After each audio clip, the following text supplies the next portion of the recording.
In this region of farmland and desert, an invisible danger lurks, constantly threatening the population.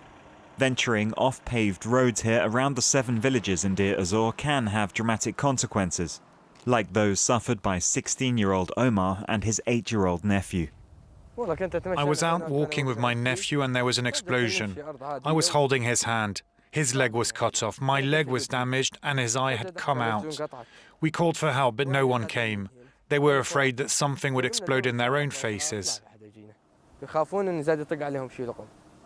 Fragments found near them confirmed it was an anti-personnel mine. They survived, but Omar remains traumatized. I swear I hate this landscape. Before I could run. Now I can't even work or walk. It's taken so much away from me. The teenager thought he knew the area well. Originally displaced by the advances of the Islamic State group, his family returned 6 years ago, long before most residents who feared the presence of Assad government forces. Omar's father, Bassem's grandfather, blames the military. We saw soldiers marching. The army was moving around, and we walked there thinking that it was a safe area.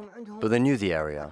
They knew there were mines, but they didn't tell us that this place was mined, and they didn't warn us. Only after several mines exploded did they ask us why we were going into the minefields. The family sold everything they owned to pay for the 2 boys' treatment. Ravaged by successive conflicts, the 7 villages region has been polluted by these remnants of war for years. Situated along the Euphrates River, it was successively occupied by the Islamic State group, Bashar al-Assad's army, and its Iranian and Russian allies, before coming under the control of Kurdish forces. All of them left behind war debris, unexploded ordnance and minefields, not always identified by the local population, a landscape filled with threat. This team of deminers from Handicap International is the only one currently operating in the region. They want to stay anonymous for their own security.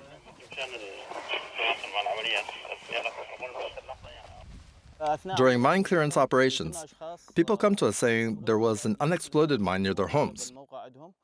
One was lying on the side of the road. We immediately launched an emergency operation. When we assessed the object, we found that it contained an explosive charge, which makes it particularly dangerous for children. Whether on the surface or buried underground, thousands of munitions of this type pollute homes, roads and surrounding fields. They're destroyed in this secluded ditch. We installed a localized pyrotechnic device to trigger combustion or an explosion. Now we need to return to the detonation point.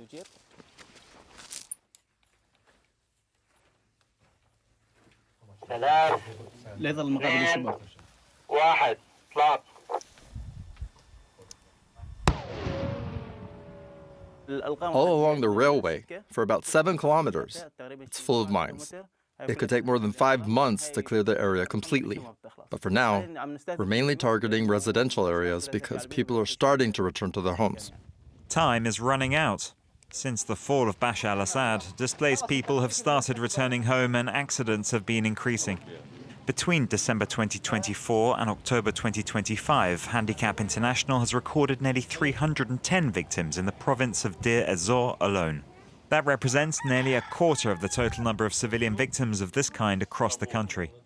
Faced with an increase in the number of incidents, the NGO has been organizing risk awareness classes, particularly for children.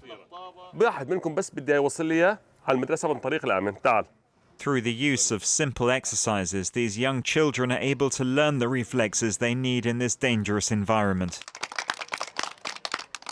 فهذا المكان اللي حواليه الشريط يعتبر مكان ايش؟ خطير. مكان خطير ما اقرب عليه ولا العب حواليه نهائيا لانه اذا لعبنا حواليه وحركنا بيه شيء راح شنو؟ يا تموتنا.